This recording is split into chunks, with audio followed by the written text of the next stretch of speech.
Former President Trump's political and financial future remain uncertain after his family business and longtime money man were charged in a sweeping tax crime investigation. Manhattan prosecutors accused the Trump Organization and its chief financial officer, Alan Weisselberg, of running a 15-year scheme to help executives evade taxes on employee perks and benefits. Authorities have also warned Mr. Trump their investigation is not yet over. Jeff Pegues has the latest from New York City. The Trump Organization says this is all about politics. Alan Weisselberg says he's going to fight these charges in court. But if you look at all the charges, it really is a stunning list of accusations dating back more than 16 years. A grand jury here in Manhattan brought the charges against Weisselberg and the Trump Organization, accusing them of running a tax fraud scheme involving off-the-books payments and concealing almost $1.7 million from the government. Prosecutors say Weisselberg failed to report payments on benefits like luxury cars, bonuses, a company apartment, and private school tuition for family members. Weisselberg was also charged with grand larceny, which carries a 5 to 15-year prison sentence. Mr. Trump slammed the charges as a witch hunt from radical left prosecutors, and the Trump Organization called it an inappropriate use of a local prosecutor's vast and unchecked power to target a political opponent. This indictment is really going to put pressure on Alan Weisselberg to cooperate, to flip on his former boss, because if he's convicted on these charges, he faces the potential of decades behind bars. And there could be more charges in this case because the grand jury hearing evidence is impaneled through November. Tom. Jeff Pegues here in New York City. Thank you. And for more on this, let's bring in CBS News legal analyst Rikki Klieman. Rikki, thank you for taking the time to join us today. How significant are these indictments, and what do they tell us about a potential broader investigation into the former president and his business dealings? One thing I would have said to you yesterday morning, and probably did say to someone on air, was that I thought that these were the kind of charges that would ordinarily be settled in a civil situation, not meaning goodwill toward all, but meaning in a civil settlement situation where someone would just pay the back taxes and pay penalties, and it would be very unusual to see them in a criminal case. Well, I, like many other people, were wrong. This is a significant indictment, and it always shows you that what you suppose is not necessarily what's true. When you look at this indictment, which runs about 24 pages, you are looking at, as Jeff Pegues has outlined, a tax fraud scheme that the government says took place over a 15-year period, meaning it was a deliberate set of actions on the part of both the organization as a company and on its chief financial officer to actually, what we would say in normal life, to pay people under the table. And why would you do that? Well, you do it, Tom, to avoid the tax man. And what you have here is $1.7 million of income that remains unaccounted for. Now, I grant you the loss to the state is a percentage, somewhere around 8 or 9% would have been paid as a tax. But when you look at it over a 15-year period, this really does look like a deliberate fraud. This is a serious indictment. It means real prison time. So you mentioned, 15 years, 24 pages of these charges.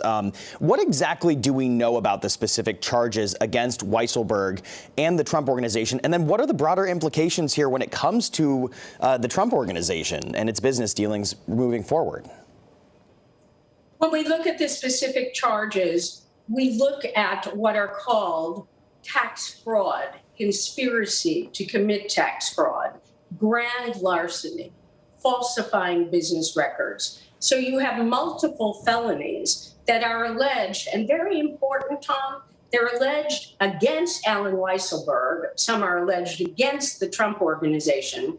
But there's a lot of language in this indictment that talks about Weisselberg and others. So it makes us look not only at Mr. Weisselberg's family, who allegedly received a lot of these benefits. We're talking about not only under the table bonuses, but we're talking about the use of an apartment. We're talking about cars. We're talking about tuition for the grandchildren. And apparently that was some mighty sum indeed. Now, when we're talking about others, it's not only Mr. Weisselberg's family. We're also talking about other employees and other executives involved. So this is the tip of the iceberg. So to get to the second question that you asked is, what does it mean for the Trump Organization? What we have to look is at the big picture of the company, because the company is, of course, made up of people. And there can be no doubt, since this special grand jury is sitting all the way to November, that this is an interim indictment. So one might ask, well, why file it? Why not wait till the very end in November and file everything? Well, the answer, I guess, is obvious. Certainly, by bringing Mr. Weisselberg into custody, then printing him, doing his mugshot, and most significantly, putting those handcuffs on him.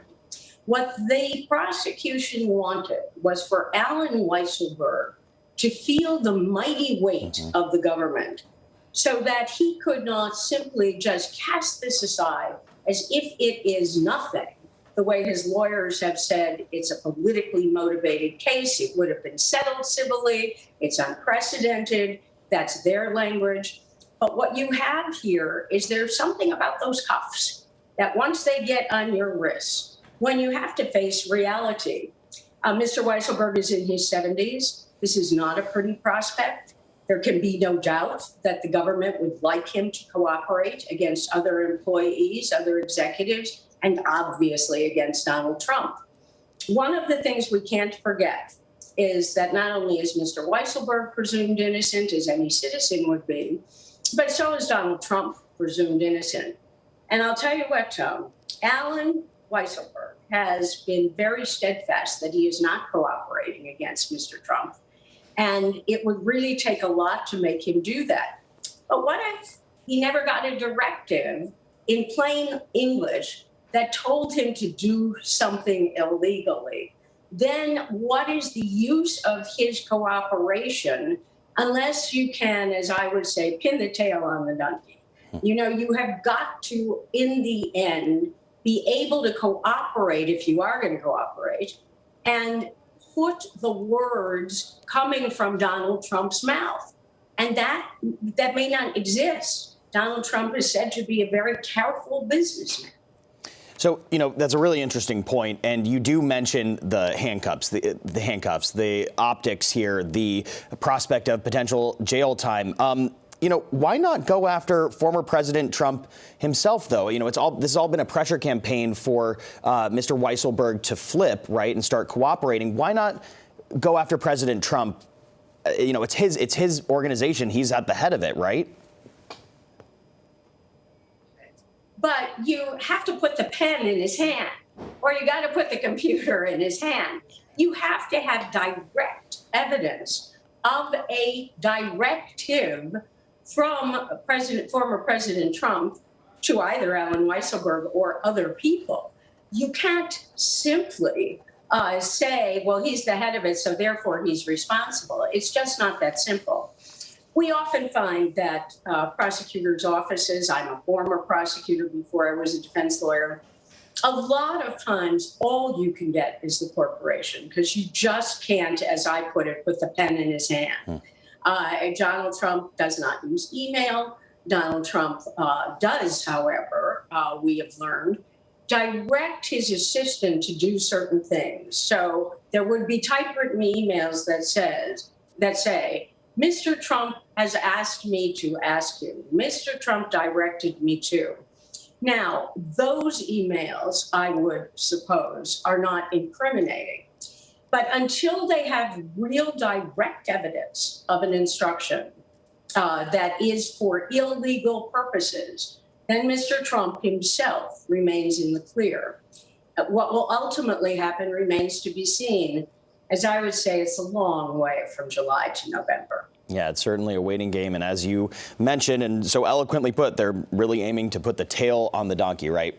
Rikki Klieman, thank you so much for your insight. We always appreciate it. Thank you, Tom.